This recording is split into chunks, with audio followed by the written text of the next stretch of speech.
খাৰুপেটীয়াৰ সামূহিক স্বাস্থ্য কেন্দ্ৰত এজন যুৱকৰ মৃত্যুক লৈ চাঞ্চল্য। প্ৰচণ্ড গৰমত যুৱকজনৰ মৃত্যু হোৱা বুলি সন্দেহ পৰিয়ালৰ।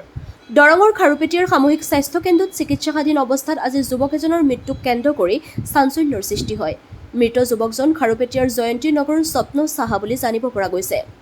উল্লেখযোগ্য যে বমি আৰু শ্বাস-প্ৰশ্বাসজনিত সমস্যাত ভুগি আজি পুৱা খাৰুপেটীয়াৰ সামূহিক চিকিৎসালয়ত ভৰ্তি কৰা হৈছিল।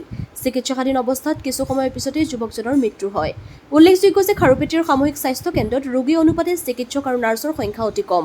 প্ৰচণ্ড গৰমৰ মাজতো চিকিৎসালয়ৰ ৰোগী থকা কোঠালিসমূহত ফেনৰ অচল অৱস্থাই হাহাকাৰ সৃষ্টি কৰিছে যদিও চিকিৎসালয় কৰ্তৃপক্ষৰ এই ক্ষেত্ৰত দিয়া নাই কোনো গুৰুত্ব। ঘটনাৰ খবৰ পাই খাৰুপেটীয়া থানাৰ আৰক্ষী চিকিৎসালয়খনত উপস্থিত হৈ প্ৰাথমিক তদন্ত আৰম্ভ কৰিছে। দলগড়ৰ পৰা আনোৱাৰ হুছেইন প্ৰতিবেদন AIN লাইভ।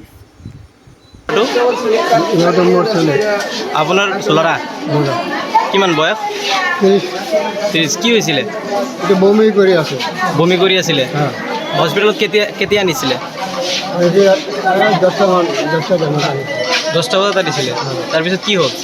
এতিয়া ডাক্তৰৰ ওচৰত দেখি দিছে, তাৰপিছতে মানে শ্বাসটো অলপ প্ৰব্লেম হৈ আছিলে। পিছত নাৰ্ছৰ ওচৰত লৈ গৈছোঁ, দেখি দিছে ডাক্তৰ আমাৰ পিছতে। দেখি দিয়াৰ পিছতে ডাক্তৰ নাৰ্ছ নাহে পিছত আহিছে। এতিয়া কি ডেথ হৈছে? ডেথ হৈছে। মৰাৰ পিছত আহিছে মানে ডাক্তৰ? আগতে আহিছে।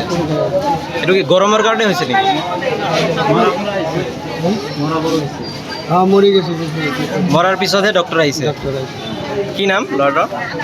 এইটো স্বপন সাহা। আপোনাৰ নাম কি? শীতল সাহা। আপোনাৰ ল'ৰা ক'ত ঘৰ আপোনাৰ? জয়ন্তী নগৰ। কি ক'ব যি পৰিৱেশ দেখা পালে আপোনাৰ ল'ৰা আজি ডেথ হ'ল?